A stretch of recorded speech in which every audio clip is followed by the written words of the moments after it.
ನಮಸ್ಕಾರ ಸ್ನೇಹಿತರೆ. ಕೇರಳದ ಕಣ್ಣೂರು ಜಿಲ್ಲೆಯ ಪಾಲತ್ತಾಯಿ POCSO ಪ್ರಕರಣ ಮತ್ತೊಮ್ಮೆ ದೊಡ್ಡ ಸುದ್ದಿಯಾಗಿದೆ. ಅಪ್ರಾಪ್ತ ಬಾಲಕಿಯ ಮೇಲೆ ಲೈಂಗಿಕ ದೌರ್ಜನ್ಯ ನಡೆಸಿದ ಆರೋಪದಲ್ಲಿ ಪ್ರಕರಣ ಎದುರಿಸಿದ್ದ ಮಾಜಿ ಬಿಜೆಪಿ ನಾಯಕ ಹಾಗೂ ಶಿಕ್ಷಕ ಕೆ.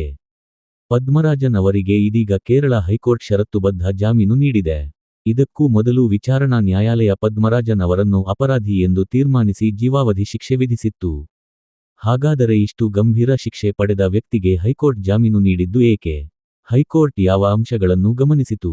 ಮತ್ತು ಮುಖ್ಯವಾಗಿ, ಈ ಜಾಮೀನು ಎಂದರೆ ಪದ್ಮರಾಜನ್ ಪ್ರಕರಣದಿಂದ ಸಂಪೂರ್ಣವಾಗಿ ಮುಕ್ತರಾಗಿದ್ದಾರೆಯೇ? ಈ ವಿಡಿಯೋದಲ್ಲಿ ಪ್ರಕರಣದ ಆರಂಭದಿಂದ ಇತ್ತೀಚಿನ ಹೈಕೋರ್ಟ್ ಆದೇಶದವರೆಗೆ ಪ್ರಮುಖ ಅಂಶಗಳನ್ನು ಸರಳವಾಗಿ ನೋಡೋಣ. ಅಡ್ಡಗೆರೆ. ಪ್ರಕರಣದ ಆರಂಭ ಹೇಗೆ? ಈ ಪ್ರಕರಣವು 2020ರಲ್ಲಿ ಕಣ್ಣೂರು ಜಿಲ್ಲೆಯ ಪಾಲತ್ತಾಯಿ ಪ್ರದೇಶದಲ್ಲಿ ಬೆಳಕಿಗೆ ಬಂದಿತ್ತು. ಪ್ರಾಸಿಕ್ಯೂಷನ್ ಪ್ರಕಾರ, ಶಾಲಾ ಶಿಕ್ಷಕರಾಗಿದ್ದ ಪದ್ಮರಾಜನ್ ಅಪ್ರಾಪ್ತ ವಿದ್ಯಾರ್ಥಿನಿಯ ಮೇಲೆ ಹಲವು ಸಂದರ್ಭಗಳಲ್ಲಿ ಲೈಂಗಿಕ ದೌರ್ಜನ್ಯ ನಡೆಸಿದ್ದಾರೆ ಎಂಬ ಆರೋಪ ಕೇಳಿಬಂದಿತ್ತು. ಪ್ರಕರಣ ದಾಖಲಾಗಿದ್ದು, ತನಿಖೆ ಆರಂಭವಾದ ನಂತರ ಇದು ಕೇರಳದಲ್ಲಿ ದೊಡ್ಡ ರಾಜಕೀಯ ಮತ್ತು ಸಾಮಾಜಿಕ ಚರ್ಚೆಗೆ ಕಾರಣವಾಯಿತು. ಪ್ರಕರಣದ ತನಿಖೆಯಲ್ಲಿಯೇ ಹಲವು ವಿವಾದಗಳು ಎದುರಾದವು. ತನಿಖಾ ತಂಡಗಳಲ್ಲಿ ಬದಲಾವಣೆಗಳು ನಡೆದವು.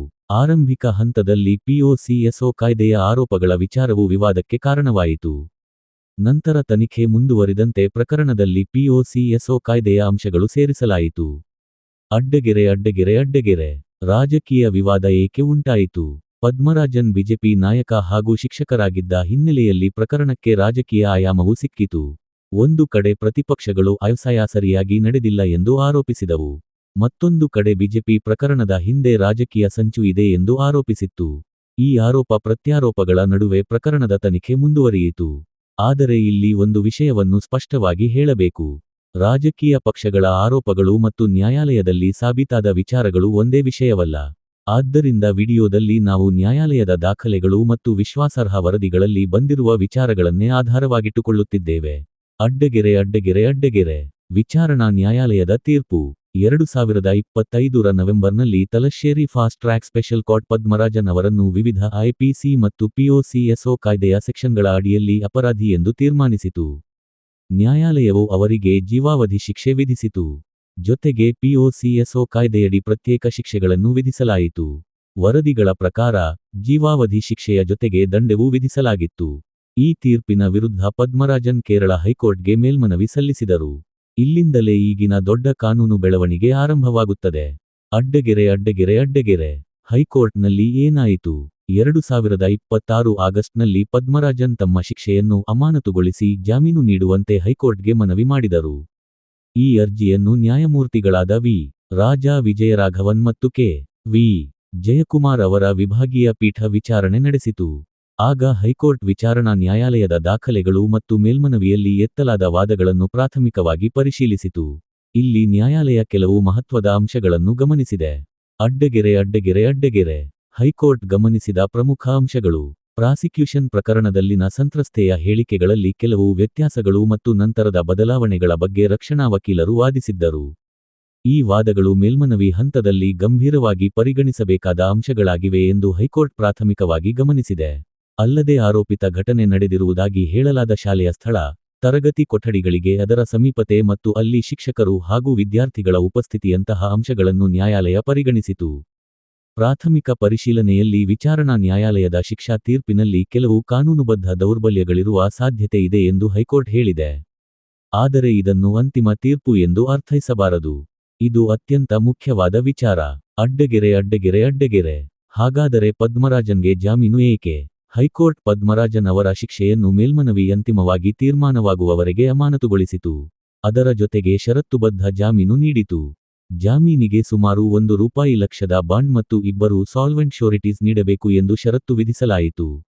ಅಷ್ಟೇ ಅಲ್ಲ, ಸಂತ್ರಸ್ತೆ ವಾಸಿಸುವ ರೆವಿನ್ಯೂ ಜಿಲ್ಲೆಗೆ ಪದ್ಮರಾಜನ್ ಪ್ರವೇಶಿಸಬಾರದು ಎಂದು ನ್ಯಾಯಾಲಯ ಸೂಚಿಸಿದೆ. ಸಂತ್ರಸ್ತೆ, ಆಕೆಯ ಸ್ನೇಹಿತರು ಅಥವಾ ಸಂಬಂಧಿಕರನ್ನು ನೇರವಾಗಿ ಅಥವಾ ಪರೋಕ್ಷವಾಗಿ ಸಂಪರ್ಕಿಸಬಾರದು. ಪ್ರಕರಣದ ಕುರಿತು ಸಾಮಾಜಿಕ ಜಾಲತಾಣಗಳಲ್ಲಿ ಹೇಳಿಕೆ ನೀಡುವುದು ಅಥವಾ ನ್ಯಾಯ ಪ್ರಕ್ರಿಯೆಗೆ ಧಕ್ಕೆಯಾಗುವ ರೀತಿಯಲ್ಲಿ ಸಂದರ್ಶನ ನೀಡುವುದಕ್ಕೂ ನಿರ್ಬಂಧ ವಿಧಿಸಲಾಗಿದೆ. ದೇಶ ಬಿಟ್ಟು ಹೊರಗೆ ಹೋಗಬೇಕಾದರೆ ನ್ಯಾಯಾಲಯದ ಅನುಮತಿ ಪಡೆಯಬೇಕು ಎಂಬ ಷರತ್ತು ಇದೆ. ಅಡ್ಡಗೆರೆ.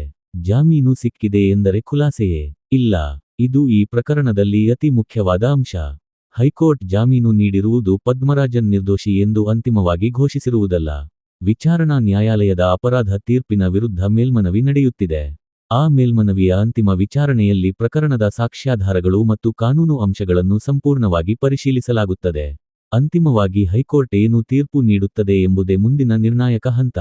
ಅಡ್ಡಗೆರೆ ಪ್ರಕರಣದ ಬಗ್ಗೆ ಇನ್ನೊಂದು ಪ್ರಮುಖ ವಿವಾದ. ಈ ಪ್ರಕರಣದಲ್ಲಿ ತನಿಖಾ ತಂಡಗಳ ಬದಲಾವಣೆ ಮತ್ತು ಆರಂಭಿಕ ತನಿಖೆಯಲ್ಲಿನ POCSO ಆರೋಪಗಳ ವಿಚಾರವು ಹಿಂದೆ ದೊಡ್ಡ ವಿವಾದವಾಗಿತ್ತು. ಕೇರಳ ಪೊಲೀಸ್ ದಾಖಲೆಗಳ ಪ್ರಕಾರ ಕ್ರೈಮ್ ಬ್ರಾಂಚ್ ತನಿಖೆಯ ನಂತರ 2020ರಲ್ಲಿ ಚಾರ್ಜ್ಶೀಟ್ ಸಲ್ಲಿಸಲಾಗಿತ್ತು ಮತ್ತು POCSO ಸಂಬಂಧಿತ ತನಿಖೆ ಮುಂದುವರಿಯಲಿದೆ ಎಂದು ಪೊಲೀಸರು ತಿಳಿಸಿದ್ದರು. ನಂತರದ ಹಂತಗಳಲ್ಲಿ ಪ್ರಕರಣದ ತನಿಖೆ ಮತ್ತು ಆರೋಪಗಳ ಕುರಿತು ರಾಜಕೀಯ ಪಕ್ಷಗಳಿಂದ ಪರಸ್ಪರ ಆರೋಪಗಳು ಕೇಳಿಬಂದವು. ಆದರೆ ಈಗ ಹೈಕೋರ್ಟ್ನ ಮುಂದೆ ಇರುವ ಮುಖ್ಯ ಪ್ರಶ್ನೆ ಮೇಲ್ಮನವಿ ಮತ್ತು ಶಿಕ್ಷೆ ಅಮಾನತು ಮಾಡುವ ವಿಚಾರವಾಗಿದೆ. ಅಡ್ಡಗೆರೆ ಇನ್ನು ಮುಂದೆ ಏನಾಗಬಹುದು? ಈಗ ಪದ್ಮರಾಜನ್ ಜಾಮೀನಿನ ಮೇಲೆ ಹೊರಗಿರಬಹುದು. ಆದರೆ ಪ್ರಕರಣ ಮುಗಿದಿಲ್ಲ. ಮುಂದಿನ ಹಂತದಲ್ಲಿ ಅವರ ಮೇಲ್ಮನವಿಯ ವಿಚಾರಣೆ ನಡೆಯಲಿದೆ. ಹೈಕೋರ್ಟ್ ಅಂತಿಮವಾಗಿ ವಿಚಾರಣಾ ನ್ಯಾಯಾಲಯದ ತೀರ್ಪನ್ನು ಎತ್ತಿಹಿಡಿಯಬಹುದು, ಬದಲಾಯಿಸಬಹುದು ಅಥವಾ ಕಾನೂನುಬದ್ಧವಾಗಿ ಬೇರೆ ರೀತಿಯ ಆದೇಶ ನೀಡಬಹುದು. ಅದು ಮುಂದಿನ ವಿಚಾರಣೆಯ ಮೇಲೆ ಅವಲಂಬಿತವಾಗಿದೆ. ಅಡ್ಡಗೆರೆ ಕೊನೆಯ ಮಾತು. ಪಾಲತ್ತಾಯಿ ಸಾ ಕೇರಳದಲ್ಲಿ ಹಲವು ವರ್ಷಗಳಿಂದ ಕಾನೂನು ಮತ್ತು ರಾಜಕೀಯ ಚರ್ಚೆಗೆ ಕಾರಣವಾಗಿರುವ ಪ್ರಕರಣ. ಒಂದು ಕಡೆ ವಿಚಾರಣಾ ನ್ಯಾಯಾಲಯದ ಅಪರಾಧ ತೀರ್ಪು ಮತ್ತು ಜೀವಾವಧಿ ಶಿಕ್ಷೆ. ಇನ್ನೊಂದು ಕಡೆ ಈಗ ಹೈಕೋರ್ಟ್ ಶಿಕ್ಷೆಯನ್ನು ಅಮಾನತುಗೊಳಿಸಿ ನೀಡಿರುವ ಷರತ್ತುಬದ್ಧ ಜಾಮೀನು. ಹೀಗಾಗಿ ಪದ್ಮರಾಜನ್ ಖುಲಾಸೆಯಾದರು ಎಂದು ಹೇಳುವುದು ತಪ್ಪು. ಪ್ರಸ್ತುತ ಸ್ಥಿತಿ ಏನೆಂದರೆ, ವಿಚಾರಣಾ ನ್ಯಾಯಾಲಯದ ಶಿಕ್ಷೆ ಜಾರಿಯಲ್ಲಿರುವ ಸ್ಥಿತಿಯನ್ನು ಹೈಕೋರ್ಟ್ ಮೇಲ್ಮನವಿ ಬಾಕಿ ಇರುವ ಅವಧಿಗೆ ಅಮಾನತುಗೊಳಿಸಿದೆ ಮತ್ತು ಷರತ್ತುಗಳೊಂದಿಗೆ ಜಾಮೀನು ನೀಡಿದೆ. ಮುಂದಿನ ಅಂತಿಮ ತೀರ್ಪು ಈ ಪ್ರಕರಣದಲ್ಲಿ ಅತ್ಯಂತ ಮಹತ್ವದ್ದಾಗಿರಲಿದೆ. ಈ ಪ್ರಕರಣದ ಮುಂದಿನ ಬೆಳವಣಿಗೆಗಳನ್ನು ತಿಳಿಯಲು ನಮ್ಮ ಚಾನೆಲ್ను ಸಬ್ಸ್ಕ್ರೈಬ್ ಮಾಡಿ. ವಿಡಿಯೋ ಇಷ್ಟವಾದರೆ ಲೈಕ್ ಮಾಡಿ, ನಿಮ್ಮ ಅಭಿಪ್ರಾಯವನ್ನು ಕಾಮೆಂಟ್ ಮಾಡಿ. ಧನ್ಯವಾದಗಳು.